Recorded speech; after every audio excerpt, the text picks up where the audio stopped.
Olá, professores, tudo bem? Meu nome é Gabriela, trabalho no estúdio do concurseiro e professor concurseiro. Vim aqui avisar vocês que o nosso aulão para olaria já vai iniciar, mas antes eu vim passar algumas informações do nosso curso preparatório. O nosso curso preparatório, ele tem abordagem de até 100% do edital, de acordo com o seu cargo. Então, dependendo do cargo que você for realizar a prova, nós garantimos ali a abordagem de 100% do edital.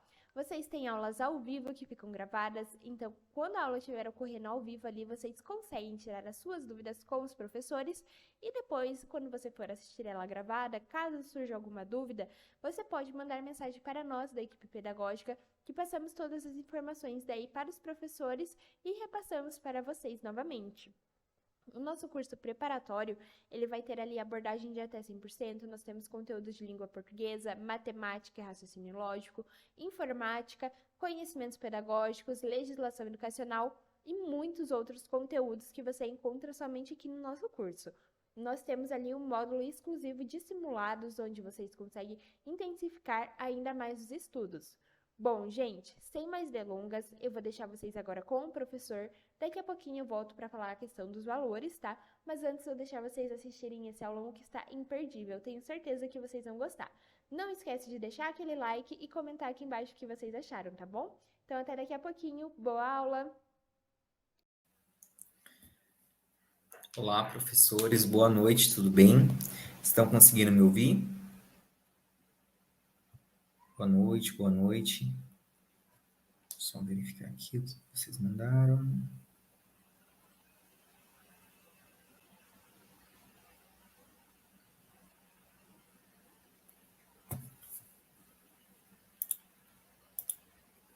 Deixa eu testar o som.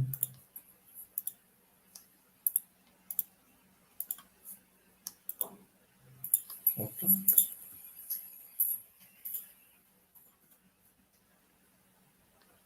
Perfeito. Pessoal, vamos lá então? Professores, para vocês conseguirem ver bem o slide, vocês precisam clicar no meio da tela. Vai aparecer 3 pontinhos ou uma ferramenta de configuração no canto superior direito. Então, vocês vão clicar no meio da tela, vai aparecer 3 pontinhos ou uma ferramenta de configuração no canto superior direito. Vocês vão clicar ali, vai aparecer várias opções, que é um menu. Você vai em qualidade avançada 720p, que a imagem ficará perfeita e vocês vão conseguir ver os slides. Tudo bem?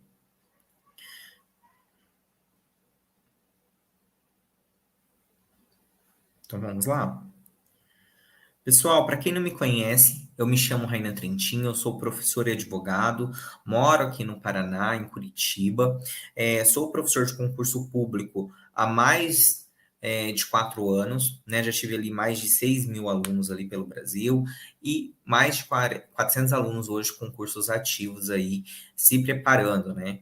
Entre esses 400 e poucos alunos que nós temos hoje, mais de 380 são professores. Então, realmente, a gente tem muitos professores se preparando conosco. Tá? Então, eu me chamo Reina Trentin, sou professor e advogado, possuo mestrado em Direito Internacional pela Católica de Santos, a Unisantos, possuo pós-graduação pela USP em Gestão Escolar e Direito Educacional, e minha formação é Direito e Pedagogia pela Universidade Paranaense. Esse é o contato do curso, caso vocês queiram entrar em contato.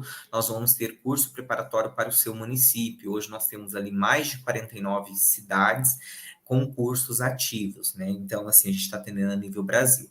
Nós atendemos 100% do seu edital. Ah, professor, no meu edital tem legislação municipal, tem história do município. Vocês abarcam isso também dentro do curso, porque muitas vezes a gente sente dificuldade até de achar o material. Sim, nós temos um professor que ministra aula de lei orgânica, Estatuto do Servidor Público, as legislações municipais, entre outras legislações esparsas, caso conste no seu edital, e também história do município, nós temos ali toda uma parte de história do município, entre outras questões. Tudo bem? Pessoal, então vamos lá.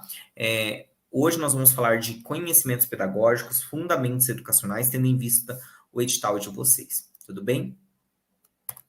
Vamos lá, então. Pessoal, o embasamento legal da educação nacional. Esse fundamento, ele está previsto na Constituição Federal, ele se repete no Estatuto da Criança e do Adolescente, na Lei Diretriz e Base da Educação Nacional. Se vocês pegarem a Constituição do Estado de vocês, vai estar lá, porque é o fundamento, e também na Lei Orgânica do município de vocês. Olha só, a educação é um direito de todos, dever do Estado e da família. Então, o Estado vai ter a obrigação de fazer essa execução do processo educacional. Vocês têm que lembrar que hoje nós temos a educação básica consagrada na nossa Constituição Federal, porém, a parte que é obrigatória dessa educação básica não é ela toda, né? Então, a educação, nós temos como educação básica hoje a educação infantil, o ensino fundamental e o ensino médio, mas não é toda a educação básica que é obrigatória, só uma quase toda, né? O que seria obrigatório da educação básica? A pré-escola, o ensino fundamental de 9 anos e o ensino médio, porque a creche, que é de 0 a 3, não é universalizado ainda. Nós temos fila de espera e os pais também têm ali, eles podem escolher se vão matricular seus filhos ou não na creche. Já a pré-escola, com 4 anos, né? Quando a criança completa 4 anos, é obrigatória a matrícula dessa criança na pré-escola. Daí, então, se é obrigatório, inicia-se a etapa de escolarização obrigatória, que seria dos 4 aos 17 anos, que vai abranger pré-escola, ensino fundamental de 9 anos e ensino médio. Então, o Estado tem a obrigação, tem o dever de oferecer esse processo educacional, principalmente ali na educação, na etapa obrigatória.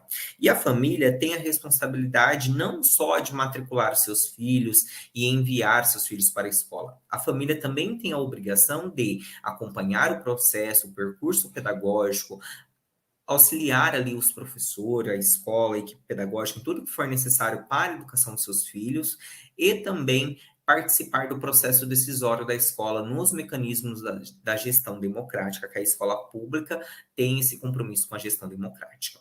Tá? Então, a educação é um direito de todos, dever do Estado e da família, será promovida e incentivada com a colaboração da sociedade. Agora eu pergunto para vocês, qual seria o papel da sociedade frente a esses desafios da escola moderna? Olha só, a sociedade vai ter obrigações também, entre elas, principalmente fazer denúncias, formular denúncias, a parte de fiscalização. Ou seja, tem uma criança lá com 8 anos que nunca frequentou a escola e alguém do povo verifica essa situação. Tem que entrar em contato com o Conselho Tutelar, com o Ministério Público, para que essa criança tenha acesso ao processo educacional, porque pode acontecer dessa criança os pais não matricularem e o Estado acabar não localizando que essa criança não está matriculada em nenhuma escola. Tá? E essa educação moderna, pessoal, visa o pleno desenvolvimento da pessoa, seu preparo para o exercício da cidadania e qualificação para o trabalho. E você pode pensar assim, tá, então essa educação moderna tem um compromisso com o desenvolvimento global do sujeito? Tem. Mas sempre era assim? Não. Hoje nós estamos em uma pedagogia histórico-crítica ou crítico-social dos conteúdos, onde nós queremos e nós buscamos esse desenvolvimento global do sujeito. Então, dizer que hoje nós estamos em uma pedagogia histórico-crítica quer dizer que nós olhamos para o contexto pedagógico, o contexto educacional que já se passou e verificamos o que faz sentido e trazemos para a atualidade. O que faz sentido, trazemos para a atualidade. Então, a gente verifica, por exemplo, que lá nós temos o primeiro marco na pedagogia tradicional, lá em 1549, com a chegada dos jesuítas no Brasil, foi nosso primeiro marco educacional, 1549, com a chegada dos jesuítas.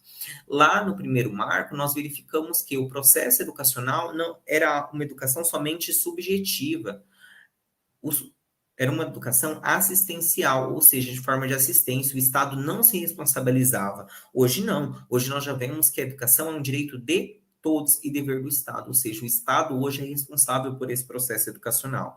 E hoje nós temos um compromisso com esse desenvolvimento global do sujeito, e antigamente não era assim. Se nós olharmos, por exemplo, essa pedagogia tradicional, a preocupação era, vamos dar o conhecimento básico ali da leitura. Era essa a preocupação lá na pedagogia tradicional. Claro que nós tínhamos uma vertente de autoritarismo, claro que nós tínhamos uma vertente ali que o aluno não era o centro do processo pedagógico igual hoje. Mas se nós olharmos 1930, 1920, com o movimento da escola nova, o movimento da escola novista, ou escola não diretiva, como as palavras podem chamar, 1920, 1930, a preocupação era, vamos ter uma escola democrática, porque até então não era. Vamos preocupar com a vertente de cidadania. Vamos combater o analfabetismo, porque na época de 1920, 1930, o analfabetismo batia na casa de 80%. Então, imagina, gente, o nosso processo educacional, enquanto educação, está gatinhando. Em 1920, nós tínhamos 80% da população analfabeta. Então, olhem só. Então, realmente, era muito grande a taxa de analfabetismo. Então, em 1920, 1930, a preocupação era com a vertente de cidadania. Quando entra na época da ditadura, nós deixamos essa parte de cidadania de lado e vamos somente para o mercado de trabalho. Então, quando nós entramos numa época de ditadura militar, nós temos até conceituado, né, como pedagogia tecnicista, porque era uma educação voltada para o ensino técnico, formar mão de obra, né? Então, assim, nós queríamos formar mão de obra para o mercado de trabalho lá na ditadura militar. Daí surge a figura de Paulo Freire com a pedagogia. Qual pedagogia de Paulo Freire, vocês lembram? Pedagogia libertadora, que ele veio falando da pedagogia para libertar as mentes, né? Ele falava da pedagogia da autonomia, que a escola tinha que trazer um processo educacional como um todo, um processo educacional que trouxesse reflexões para esse sujeito. Mas se nós olharmos a pedagogia libertadora também de Paulo Freire, que pegou nessa pedagogia libertadora, hoje aparece nas provas também, que é a pedagogia de Paulo Freire, tinha uma preocupação em trazer esses aspectos sociais, trazer esses aspectos de democracia, de reflexão, que nós vivemos em uma sociedade capitalista, e muitas vezes a sociedade capitalista pode ter uma parte opressora, né? Era isso que Paulo Freire traria.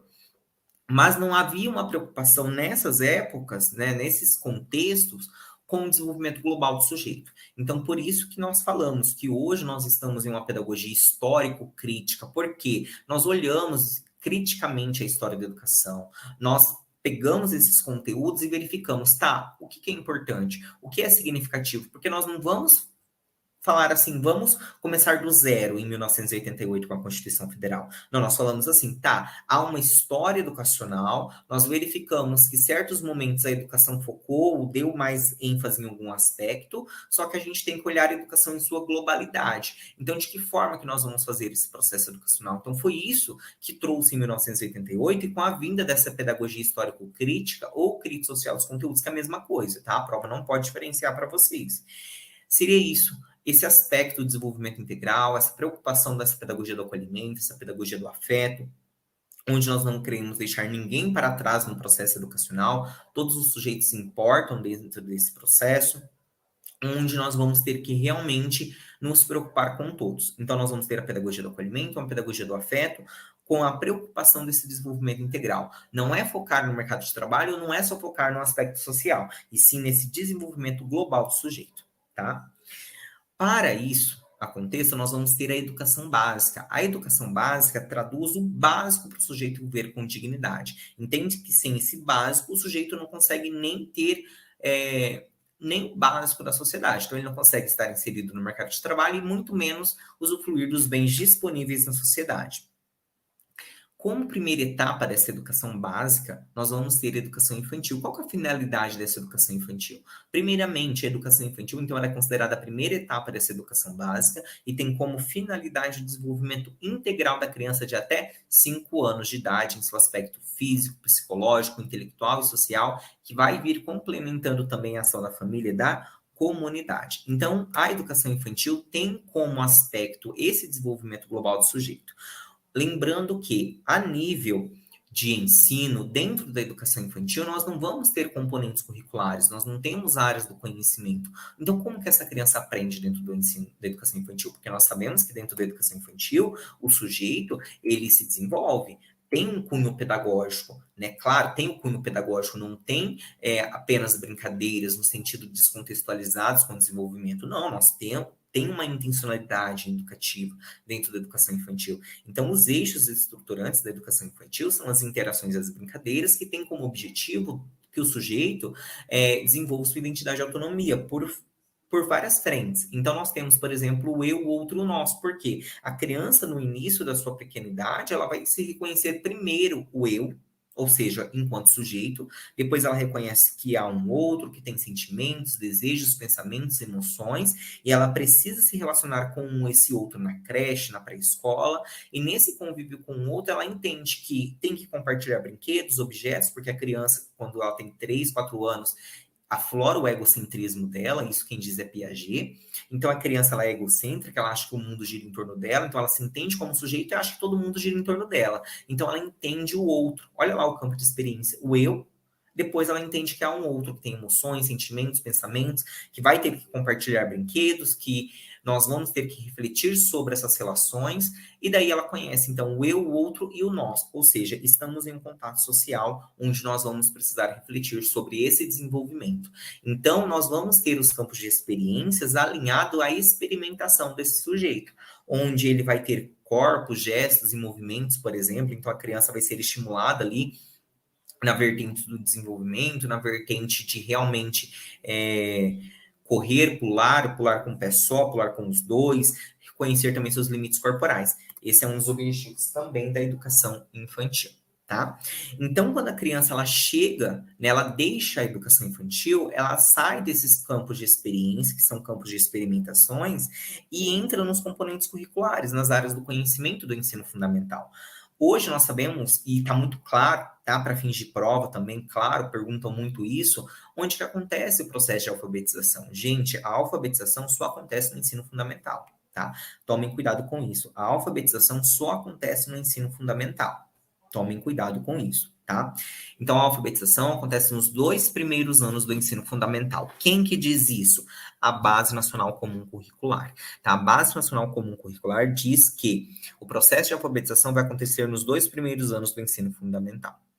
Então, nos 2 primeiros anos, a criança ela é alfabetizada. No terceiro ano do ensino fundamental, nós começamos ali a produção de pequenos textos, né? Interpretações de pequenos textos, construções de pequenos textos, identificação de figuras, na vertente de reconhecimento também de charges e por aí vai, na produção de pequenos textos, tá? Então, quais são os objetivos do ensino fundamental? Logo de cara, nós já temos que saber, então, que todo o ensino fundamental é obrigatório. O ensino fundamental tem duração de 9 anos. Ele é gratuito na escola pública e inicia-se aos 6 anos de idade. E nós queremos que esse sujeito que está dentro do ensino fundamental, ele conclua com quantos anos, gente? Aos 14 anos. Isso quem diz? As diretrizes curriculares nacionais. Então, nós queremos que o sujeito entre aos 6 anos no ensino fundamental e consiga concluir sem distorções de idade, série e ano. O que seria isso? Que o sujeito não reprove, não haja evasão, que não haja ali algum motivo que impeça esse sujeito de concluir o ensino fundamental na idade própria. Tá? Então, ele ingressaria o ensino fundamental aos 6 anos e deixaria esse ensino fundamental aos 14 anos. E qual seria o motivo, por exemplo, de distorções de idade, série e ano que as diretrizes curriculares falam para nós? Uma questão de deficiência limitadora. Esse conceito quem traz são as diretrizes, né? Não sou eu. Eles falam muito claro que uma deficiência limitadora pode ocasionar, sim, uma distorção de idade, série e ano, porque muitas vezes essa criança que possui deficiência, que tem deficiência, vai ali, muitas vezes, precisar de um tempo maior para conseguir aprender determinado conteúdo, por exemplo. Ou a criança que tem transtorno, dificuldade de aprendizagem, por aí vai. A criança que está com. O adolescente, né, que está cumprindo, por exemplo, medida socioeducativa, ato de internação numa fundação casa e por aí vai. Isso vai atrasar o percurso escolar desse sujeito também, mas nós queremos que o sujeito, em tese, ingresse à pré-escola aos 4 anos, aos 6 anos ela vai para o ensino fundamental, ela conclua o ensino fundamental aos 14 e aos 15 ela já ingresse ao ensino médio e conclua com 17, onde o ensino médio vai ter duração mínima de 3 anos. Então ela entra com 15, 16, 17 anos, ela acaba a educação básica obrigatória. São vários os fatores que esse sujeito pode não concluir nessa idade ali esperada, pode acontecer, mas nós vamos fazer de tudo para que esse sujeito consiga concluir, tá? Mas, em tese, a legislação que traz o pleno, efetivo desenvolvimento, a plena capacidade de aprendizagem. Isso quer dizer que esse sujeito não é passar por passar, né? Nós temos que ter um cuidado para ver se esse sujeito está efetivamente aprendendo aquilo, né? isso eu até abro aqui um parênteses, que agora eu lembrei e eu acho muito interessante para a nossa prova, é que as diretrizes curriculares falam das pessoas que possuem deficiência limitadora, que são as pessoas com deficiência, eles falam que essas pessoas têm que ter plena participação. O que seria isso, essa plena participação? É que não é chegar lá dentro de uma sala de aula e dar um desenho para a criança pintar enquanto você está ensinando as outras pessoas. Não, elas têm que participar ativamente, e é essa fala que eles falam, né? Tem que participar ativamente do processo pedagógico, estava tentando lembrar. É isso que fala. Então, pessoal, nós temos que tomar muito cuidado, tá? Então, o ensino fundamental, ele tem duração de 9 anos, ele vai ser gratuito na escola pública, ele inicia-se aos 6 anos da idade, e nós queremos que esse sujeito conclua com 14 anos. Ah, e se o sujeito não concluir com 14 anos? Com 15 anos, ele poderia fazer a EJA do ensino fundamental. Tá, outra informação para vocês. Porque, como eu mencionei, dentro da educação básica, a educação básica vai de 4 a 17 anos, que abarca a pré-escola, ensino fundamental de 9 anos e o ensino médio. O sujeito concluiria o ensino fundamental na idade regular com 14 anos e concluiria o ensino médio com 17. Mas pode ser que esse sujeito não conclua na idade própria. E esse sujeito que não conclui na idade própria tem direito ao quê, pessoal? Olha só, pergunta de prova. Esse sujeito que não conclui na idade própria vai ter direito à EJA, a educação de jovens e adultos. A EJA do ensino fundamental, o sujeito pode fazer aos 15 anos. Sim, um ano após a idade regular, que ele concluiria com 14, se está com 15 anos e não concluiu o ensino fundamental ainda, em tese ele poderia fazer a EJA do ensino fundamental. O ensino médio conclui com 17 anos. Se o sujeito completou 18 e ainda não concluiu o ensino médio, ele pode fazer a EJA do ensino médio, tá? Tomem cuidado, gente, não existe EJA do ensino da educação infantil, não existe EJA da pré-escola. Por quê? Porque na pré-escola não há reprova, não há retenção. Nós só acompanhamos o critério biológico, nós verificamos o grau de desenvolvimento biológico daquele sujeito e tudo nós vamos registrando nas fichas, nos pareceres e nos portfólios. Então, se o sujeito já passou dessa idade, como que nós vamos avaliar? Nós vamos colocar a EJA da pré-escola? Não faria o mínimo sentido, então tome cuidado. A EJA só existe do ensino fundamental e médio. Daí você pode estar falando, nossa, professor, mas isso é muito fácil, isso eu já sei. Sim, mas às vezes na hora da prova, o que a prova coloca para nós? Pode colocar assim, pessoal, olha só. Deixa eu pensar aqui. Um exemplo que eu vi na prova esses dias, 2023. Caiu falando que a EJA, enquanto modalidade, até então estava certa, a EJA enquanto modalidade, porque a EJA realmente é uma modalidade, daí falava assim, que a EJA acontece dentro de toda a educação básica obrigatória. EPA, educação básica obrigatória, abarca também pré-escola. Não existe EJA de pré-escola afirmativa errada. Olha só. Então, vocês têm que tomar cuidado com essas perguntas em prova, porque parece que a gente sabe, chega lá na hora da prova, eles colocam alguma coisa para derrubar vocês. Tá? Então, a EJA é uma modalidade, porém não existe, a EJA não abarca toda a educação básica obrigatória, abarca somente o ensino fundamental de 9 anos e o ensino médio, combinado? Então, esse ensino fundamental, ele é obrigatório, ele tem duração de 9 anos, quando o sujeito adentra esse ensino fundamental, nós abandonamos os campos de experiência e dentro do ensino fundamental nós vamos ensinar por meio de áreas do conhecimento, nós vamos ensinar por intermédio de componentes curriculares que abarcam essas áreas do conhecimento. E esse ensino fundamental ele é gratuito na escola pública, ele inicia-se aos 6 anos de idade e tem por formação, por objeto, a formação básica do cidadão, que é esse desenvolvimento integral.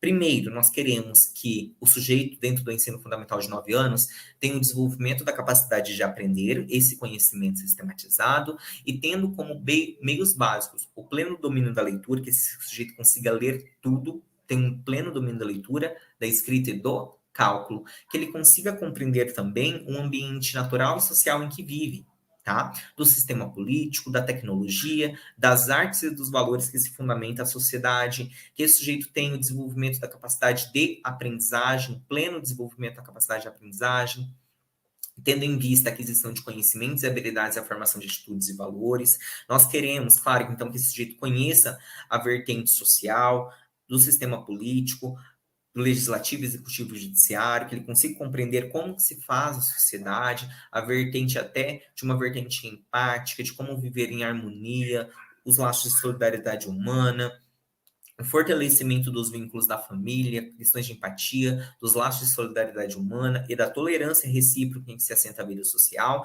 Então, todos esses são objetivos que nós queremos enquanto sociedade e enquanto ensino fundamental de 9 anos. Tá? Então, nós queremos esses desenvolvimentos.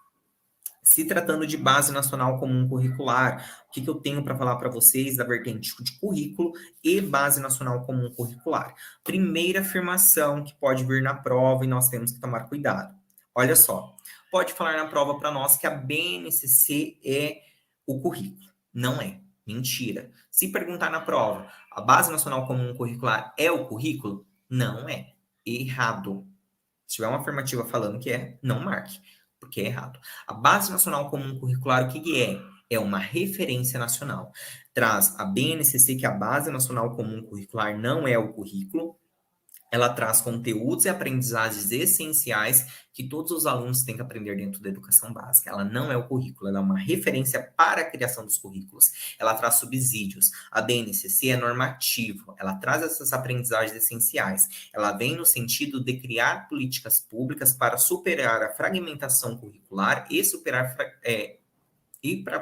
para superar a fragmentação curricular e vem num viés de política pública, no sentido de dar condições para todos os municípios e estados, por mais pequeno, não importa a capacidade de recurso, que ele já tenha um currículo estruturado para que todos os sujeitos aprendam de forma básica, no sentido de aprendizagens essenciais. Lembrando que essa BNCC tem uma parte que nós chamamos de que vem já na base, expondo o que tem que fazer. Então, por exemplo, na educação infantil. Paloma, pessoal, falaram que a imagem está ruim. Para a imagem melhorar, é importante que todos vocês façam isso, tá? Cliquem no meio da tela, vai aparecer 3 pontinhos ou uma ferramenta de configuração no canto superior direito. Todos façam isso, pessoal, porque, professor, tá dando para ver. Sim, tá dando para ver, mas quando você faz isso, melhora a qualidade.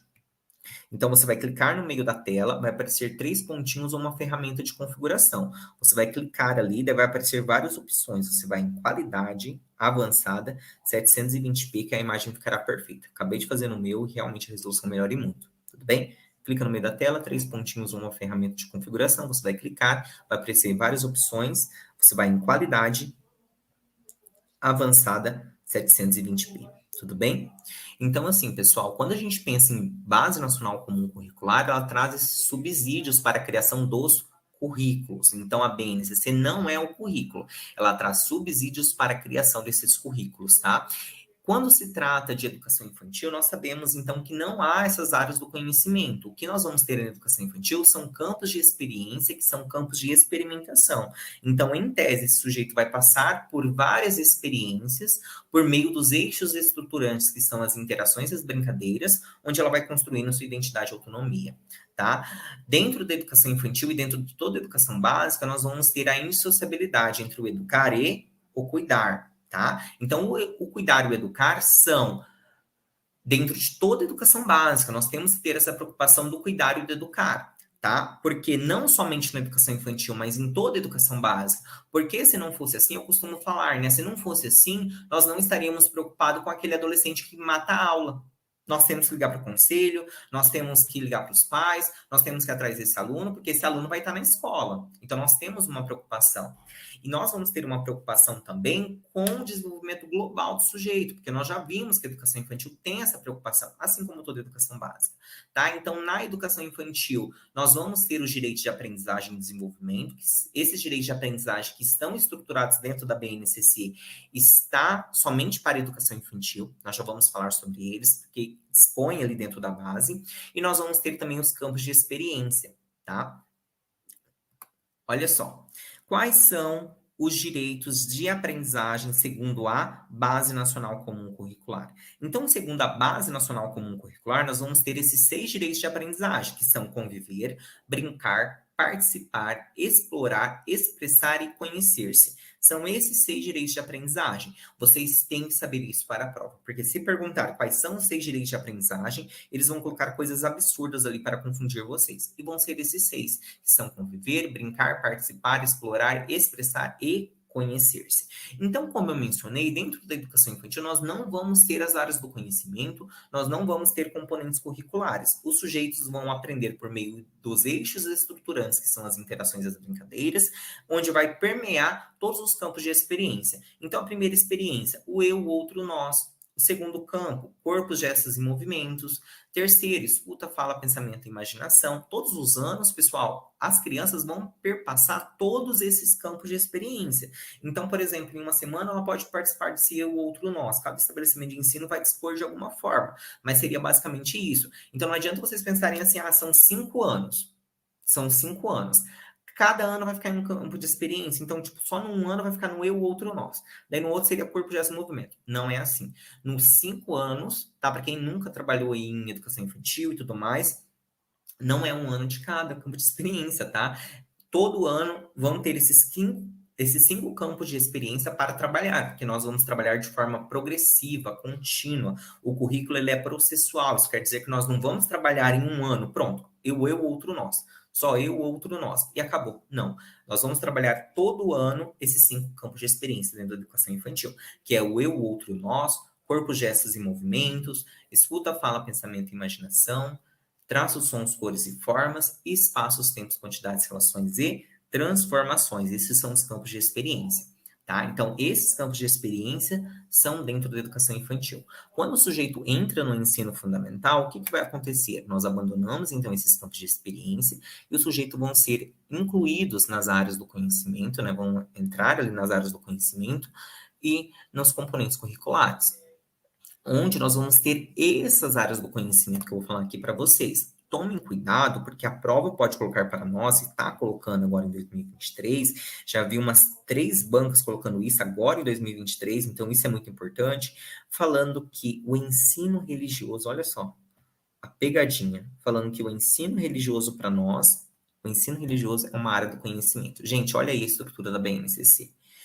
O ensino religioso não é uma área do conhecimento dentro, na verdade, o ensino religioso não é uma área do conhecimento dentro de linguagem e ciências humanas. O ensino religioso é uma área do conhecimento própria.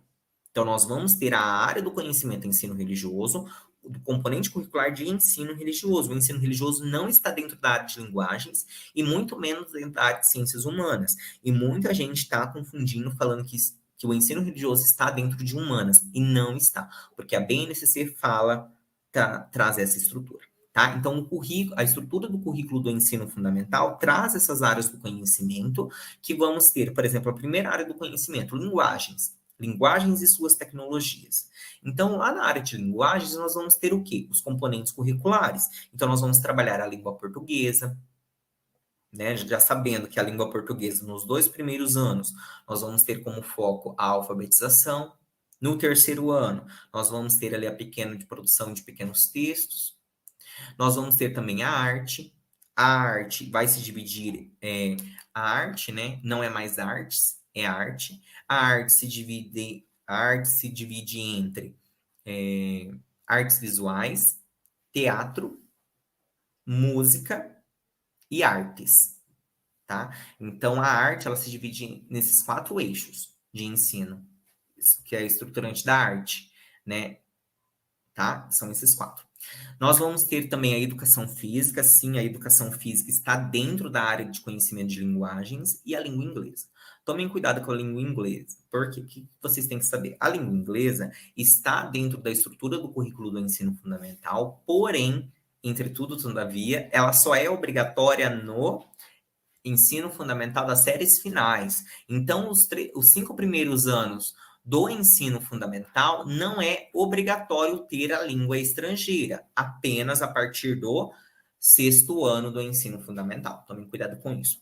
Ciências humanas. Então, como eu mencionei, na área de ciências humanas, ali para o ensino fundamental, nós vamos ter história e geografia, onde o ensino religioso não faz parte da área de ciências humanas. Tomem cuidado. Já para matemática, pessoal, já eu estou terminando o aulão, tá? Já estou quase terminando, estou no último slide, na verdade, tá bom?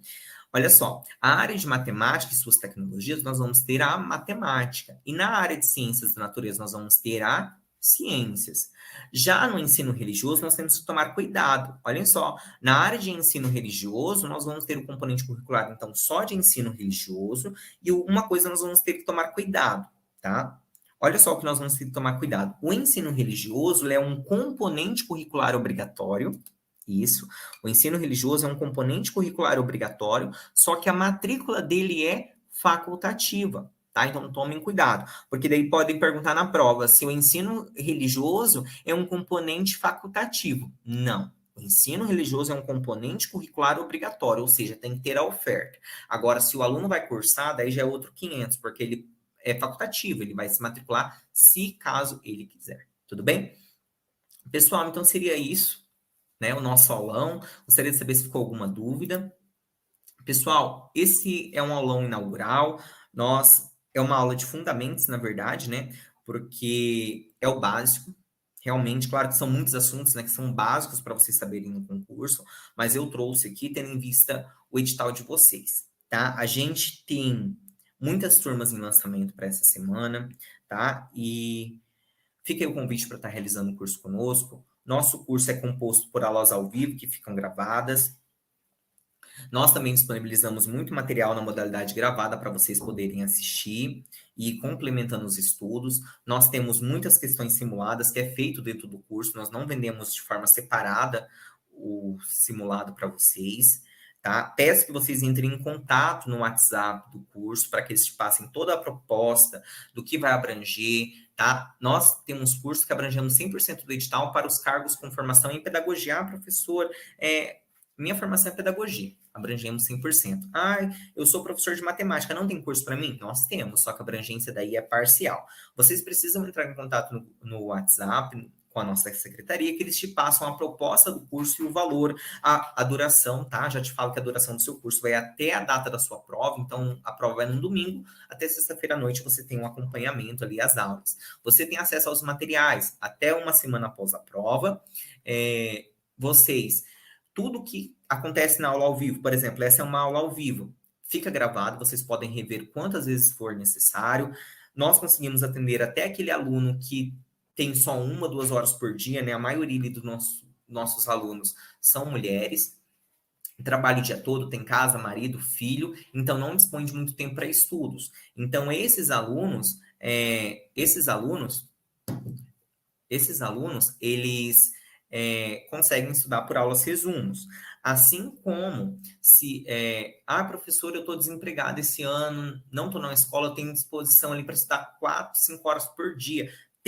O curso vai conseguir me dar o suporte nesse sentido? Vai, porque nós temos muitas aulas que nós liberamos na modalidade gravada. Por que isso? Nós temos um banco de aulas, né? Então, quando vocês entram no curso, nós já conseguimos liberar ali 60%, 60% a 70% do seu edital, para vocês já conseguirem ir vendo. As nossas aulas ao vivo são resumidas, então você consegue assistir somente pela aula ao vivo.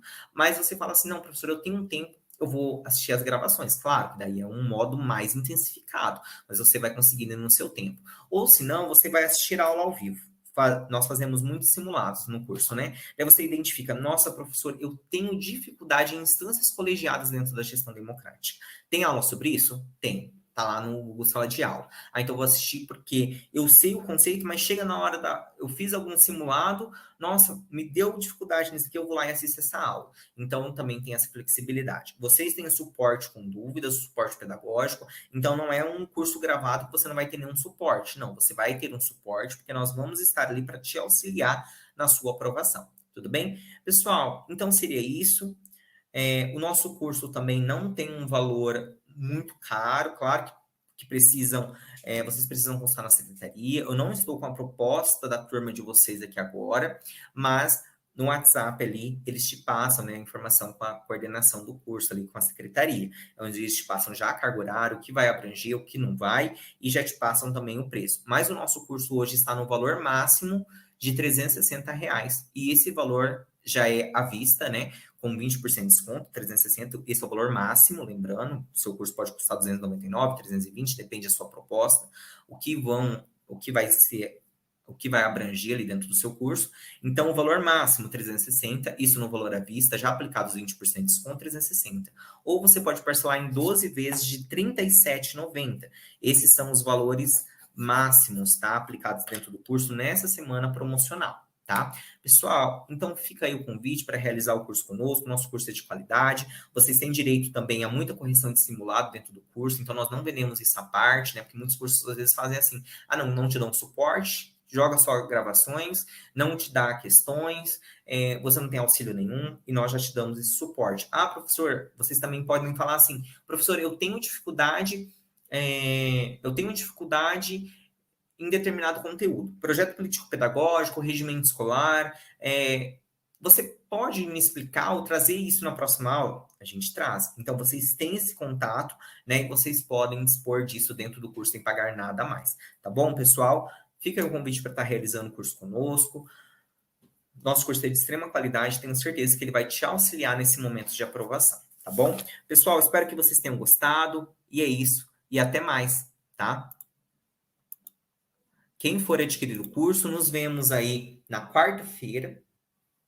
E na quarta-feira, essa semana, na verdade, né, que precisa verificar ali com a secretaria quando que vai começar, se vai ser essa semana mesmo. Mas fica aí o convite, nosso curso ele é completo. Espero que vocês tenham gostado do aulão, tá? Quem for adquirir o curso, nos vemos aí no curso VIP, porque eu vou ser o coordenador do curso de vocês, eu sou o professor da disciplina de conhecimentos pedagógicos. E quem por acaso, Ventura, não for adquirir o curso, fica aí muito obrigado e até as próximas oportunidades, tá bom? Pessoal, é isso. Muito obrigado pela participação de todos e boa noite, tá? Tá encerrando a live. Tchau, tchau. E aí, pessoal, tudo bem com vocês? Gostaram do aulão? Comenta aqui embaixo, quero saber a opinião de vocês, hein?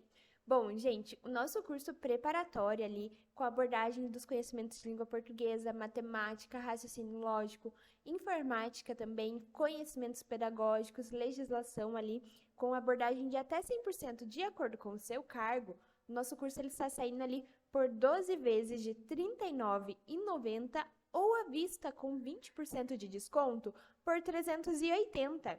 Isso mesmo, vocês vão estar pagando ali menos de R$ 50 por mês para ter chances de passar em um concurso público que pode mudar a vida da sua família, a sua vida, garantir ali uma estabilidade financeira passando em um concurso público, não é mesmo? O nosso curso ele vai ser realmente ele completo, todo de acordo com o seu edital. Nós fornecemos, né, ali os material em PDF. Vocês têm aulas ao vivo que vocês conseguem tirar todas as suas dúvidas ali com os professores também. E caso não consiga assistir no ao vivo, a aula fica gravada e você pode mandar mensagem para nós, na equipe pedagógica, que nós passamos né, ali as dúvidas para os professores. Bom, gente, o nosso curso, vocês têm aulas ao vivo, né, até um dia antes da prova, e após fica liberado todo o conteúdo para vocês até 2 semanas após a data da prova. Então, até 2 semanas após a data da prova, você consegue estar acessando esse conteúdo, assistindo novamente as aulas, salvando os materiais também, tá bom, prof? O nosso curso, ele é um curso super completo realmente. Bom, gente, então é isso. Eu espero que vocês tenham gostado. Muito obrigada por terem assistido até aqui. Comenta aqui embaixo o que vocês acharam e deixa aquele like, tá bom? Muito obrigada, pessoal. Não esqueçam de mandar mensagem pra gente ali na secretaria. Até mais. Tchau, tchau.